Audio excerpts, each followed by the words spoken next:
eye makeup နဲ့ eyeliner ပဲဆွဲထားတဲ့မျက်လုံးရဲ့မျက်ကပ်မှန်ရဲ့မျက်တောင်ရဲ့ထပ်ထည့်ထားတဲ့မျက်လုံးနဲ့ပါကွာတယ်အများကြီးကွာတယ်နော်ကိုကြီးအရွေးမှန်သွားတဲ့မျက်ကပ်မှန်တဲ့မျက်တောင်လေးပြပေးမလို့ပါအခုချိန်ဒီ glue free မျက်တောင်တို့မတက်သေးတဲ့သူတွေလည်းတက်ပြထားပါတယ် Maybelline Cosette ကမှာထားပါတော့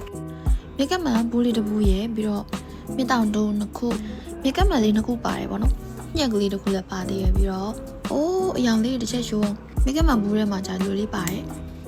Trinity Grey နဲ့ Trinity Black တော့အယောင်စမ်းလေးဒါလေးက Grey လို့ကျမတခါဘူးတွေကထုတ်ပြီးတော့တန်းပြီးတော့မျက်လုံးနဲ့ထည့်တော့စိတ်ပူပြီးပြက်ပေးကြတယ်ဒီဘူးတွေကထုတ်လို့ရှိရင်အပြင်မှာရိုးစေးလေးပြန်စိမ့်ပြီးမှမျက်လုံးနဲ့ထည့်ရတယ်တဲ့ဒါလေးကတော့ Grey အယောင်လေးပေါ့နော်ချစ်စရာလေးအရင်လာအရင်ကျင်းတော့ပဲတအား big eye လည်းမဟုတ်ဘူးတော်တော်လာငါမျက်တောင်လေးတွေကလည်း packaging ကအစအရင်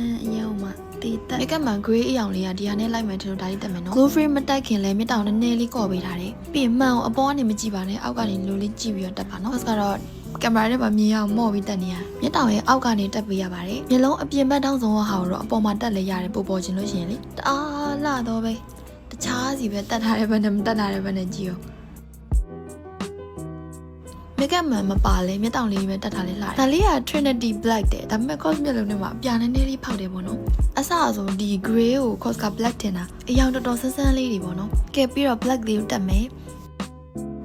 ဒီဟာလေးလည်းတော်တော်လေးလာတယ်မြက်တောင်ကိုတော့ဒီဥစ္စာလေးနဲ့ပို့လိုက်မယ်ထင်လို့ရွေးလိုက်တယ်အစွန်ဆုံးလေးတွေဖယ်ပြီးတော့အလဲရသုံးကိုအရင်တက်ကြည့်မယ်ပြီးမှဆန့်တယ်ဆိုမှတက်မယ်ပေါ့နော်မျက်လုံးအပြင်ဘက်အစွန်ဝါဟာတွေကိုကော့ကမျက်လုံးအပေါ်မှာတက်တယ်ပေါ့နော်မြက်တောင်ရဲ့အပေါ်မှာပို့ပြီးတော့ထောင်လေးနဲ့တောင်းလေးပေါ်သွားတယ်အစွန်လေးမှာနည်းလွတ်နေရထင်ရလို့ပေါ့နော်တောင်စွန်းလေးတွေမှာမျက်တောင်ရဲ့အပေါ်ကနေထပ်ပြီးတော့တစ်ခုထပ်ကတ်တယ်မြက်ကပ်မှာ2ယောက်လုံးနဲ့ကြိုက်တယ်မျက်တောင်လေးလည်းတော်စိတ်တိုင်းကြရပါအဲ့ဒါကြောင့် review လေးလာလုပ်ပေးတာပါ thank you ပါ